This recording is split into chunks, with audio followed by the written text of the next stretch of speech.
অনেকের ব্যাংকেই হয়তো এটা হয়ে থাকবে, দেখবেন যে মিনিমাম ব্যালেন্স মেনটেন না করার কারণে বা মান্থলি অ্যাভারেজ ব্যালেন্স মেনটেন না করার কারণে আপনার অ্যাকাউন্ট থেকে চার্জ কেটে নিয়েছে।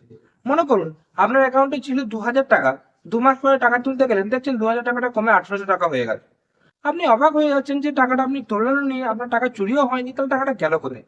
এবার ব্যাংকে আপনি যখন জিজ্ঞাসা করছেন, তখন আপনি জানতে পারছেন যে আপনার ওই টাকাটা মিনিমাম ব্যালেন্স মেনটেন না করার কারণে অথবা মান্থলি অ্যাভারেজ ব্যালেন্স মেনটেন না করার কারণে আপনার টাকাটা কেটে নিয়েছে। তাই আজকের এই ভিডিওতে আমরা আলোচনা করব এই মিনিমাম ব্যালেন্সটা কি, এটা থেকে কিভাবে আপনি রেহাই পাবেন এবং এর নিয়মগুলো কি কি।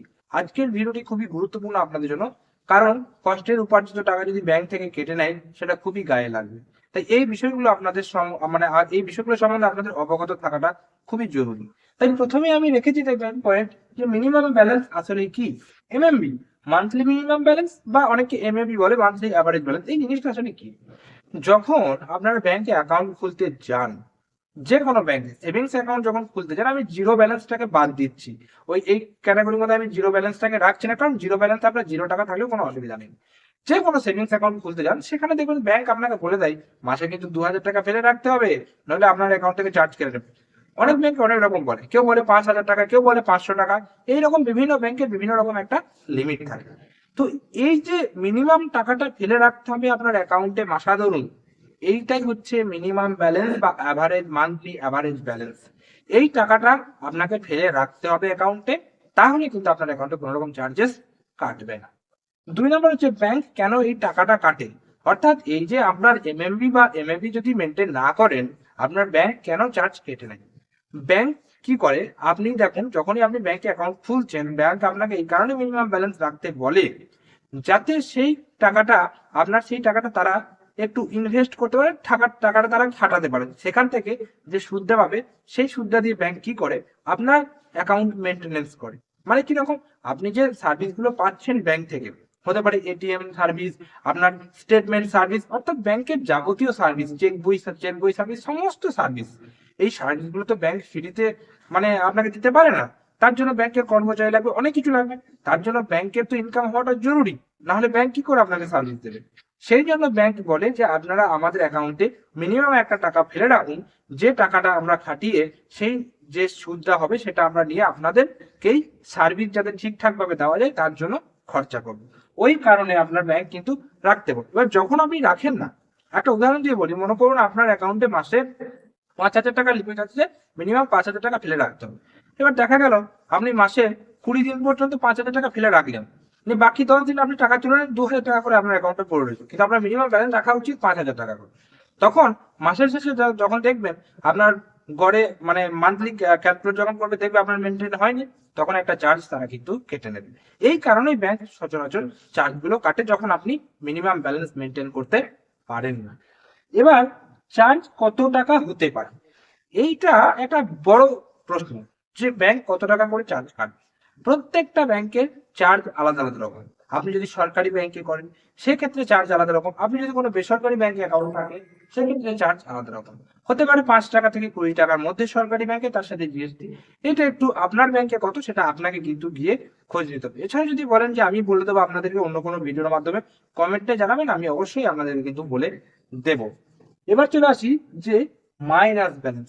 এর ক্ষেত্রে অনেক সময় দেখেন যে এই কথাটা আপনারা শুনে থাকবেন যে মাইনাস ব্যালেন্সটা কি। ব্যাংক অনেক সময় কি হয়, আপনি যে টাকাটা রাখছেন মনে করুন মেনটেন করেননি, তো এবার দেখা গেল আপনার একটা অ্যাকাউন্ট রয়েছে যেটা আপনি ব্যবহার করছেন না, কিন্তু অ্যাকাউন্টটা চালু আছে, সেখানে আপনার কোনো টাকাও নেই, বা টাকা রয়েছে, দেখা গেল তার 2,000 টাকা মান্থলি মেনটেন করতে হবে, কিন্তু আপনার রয়েছে 200 টাকা। এবার সেইটা চার্জ কেটে কেটে কেটে কেটে মাইনাস হয়ে গেছে। মনে করুন প্রথমে 100 টাকা কেটেছে, আর 100 ছিল, 200 100 কেটে কেটে মাইনাস 500 টাকা হয়ে গেছে। ওই যে আপনি মেনটেন করেনি তার জন্য চার্জটা মাইনাসে চলে গেছে। তার মানে এই নয় যে ব্যাংক আপনার ব্যাংক আপনাকে ঋণের মতো ট্রিট করতে, মানে এই নয় যে আপনি ঋণী হয়ে গেলেন ব্যাংকের কাছে, আপনি অ্যাকাউন্টটা বন্ধ করে দিন, কিন্তু ওইভাবে অ্যাকাউন্ট ফেলে রাখবেন না। এরপরে চলে আসি যে এই যে আপনার চার্জ কেটে নাই, এর থেকে কিভাবে বাঁচবেন, বাঁচার উপায় কি। দুটো পয়েন্ট আমি বলবো। প্রথম হচ্ছে, এর থেকে যদি আপনি বাঁচতে চান, বিশেষ করে সাধারণ মানুষ যারা যারা দিন আনি দিন খায় মানুষ, জিরো ব্যালেন্স অ্যাকাউন্ট খুলুন। এখন জনধন যোজনায় জিরো ব্যালেন্স অ্যাকাউন্ট আপনি খুলতে পারছেন যে কোনো জায়গায়। তো জিরো ব্যালেন্স অ্যাকাউন্ট খুলুন, সেখানে টাকা মাসে ব্যালেন্স মেনটেন করার কোনো রকম ঝুঁকি নেই, সেখানে কোনো রকম চার্জেস কিন্তু কাটবে না যদি আপনি 0 টাকা করেও রাখেন। জিরো ব্যালেন্স অ্যাকাউন্ট শুনেই বুঝতে পারছেন 0 টাকা রাখলেও কোনো অসুবিধা নেই।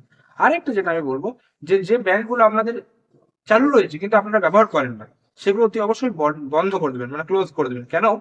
যদি চালু থাকে সেক্ষেত্রে তো আপনার দেখা গেলো আপনি মান্থলি মেনটেন করছেন না ব্যালেন্স, সেক্ষেত্রে আপনার চার্জ কেটে নেবে, তাই না, এবং চার্জ মাইনাসও করে দেবে। তো সেগুলো অবশ্যই কিন্তু সেই সমস্ত অ্যাকাউন্টগুলো বন্ধ করে দিন, কোনো রকম ঝামেলা নেই। যেহেতু এখানে আমি অবশ্যই একটা জিনিস আপনাদেরকে বলবো, যে ব্যাংক হচ্ছে আপনার আমার সবারই টাকা রাখার জায়গা, সেখানে টাকা জমানোর জায়গা, টাকা হারানোর জায়গা কিন্তু নয়। তাই সেখানে ব্যাংকে যাতে আমার টাকা চার্জ কেটে না যায়, তার জন্য কি কি করতে হবে সেটা আমাকেই করা উচিত। কেন কি, টাকাটা আমার, এবং সেই টাকা মানে কেটে নিলে ব্যাংক আমার খুব গায়ে লাগবে। আমার কথা হচ্ছে, আপনি যদি 2,000 টাকা ফেলে রাখেন, আপনার ব্যাংকের যে লিমিট, সেই লিমিট অনুযায়ী আপনি মান্থলি ব্যালেন্স মেনটেন করেন, আরে সেই টাকা থেকে তো আপনি সুদ পাবেন। সেই টাকা থেকে তো আপনি সুদ পাবেন সেভিংস অ্যাকাউন্টে, যেটা আপনাকে দেয় পার অ্যানাম, হতে পারে 2%, 4%। ক্ষতি কি আছে? সাথে ব্যাংক আপনার মেনটেন্যান্স চার্জও কাটবে না তখন। এটাই হচ্ছে ব্যাপার। তো আশা করি এই যে মিনিমাম ব্যালেন্সের পুরো ডিটেলস আপনারা বুঝতে পারলেন। ভিডিওটা যদি গুরুত্বপূর্ণ মনে হয় এবং ইনফরমেটিভ মনে হয়, অবশ্যই কিন্তু এই ভিডিওটা একটু শেয়ার করবেন সেই সমস্ত ব্যক্তিদের কাছে যারা সচরাচর এই বিষয়গুলো জানে না। কারা জানে না? সচরাচর যারা চাষিবাসী মানুষ বা গ্রামে বসবাস করে সচরাচর, এবং এই সমস্ত বিষয়গুলো নিয়ে অত ঘাটাঘাটি করে না, তাদেরকে শেয়ার করে দেবেন। তাই আমি সহজ ভাষায় আপনাদেরকে আশা করি বোঝাতে পারলাম। ভিডিওতে একটা লাইক করে দেবেন, চ্যানেলটি নতুন থাকেন চ্যানেলটিকে সাবস্ক্রাইব করে আমাদের পাশে থাকবেন। কেন কি, আমরা এই চ্যানেলে বিভিন্ন রকম ব্যাংকিং রিলেটেড মানে সমস্ত রকম ভিডিও, ব্যাংকিং বিষয়ে সমস্ত ভিডিও আপলোড করার চেষ্টা করে থাকি, যেটা কোনো না কোনো ভাবে আপনাদের একটু হলেও কাজে লাগুক বা আপনারা জানুন, সেটাই আমি চাই। যতটা আমি জানতে পারি, যতটুকু আমি বুঝতে পারি, আপনাদেরকে ততটা বোঝানোর চেষ্টা করি। তো দেখা হচ্ছে পরের কোনো ভিডিওতে, ততক্ষণ পর্যন্ত প্রত্যেকে সুস্থ থাকবেন, ভালো থাকবেন। টাটা এবং ধন্যবাদ সকলকে।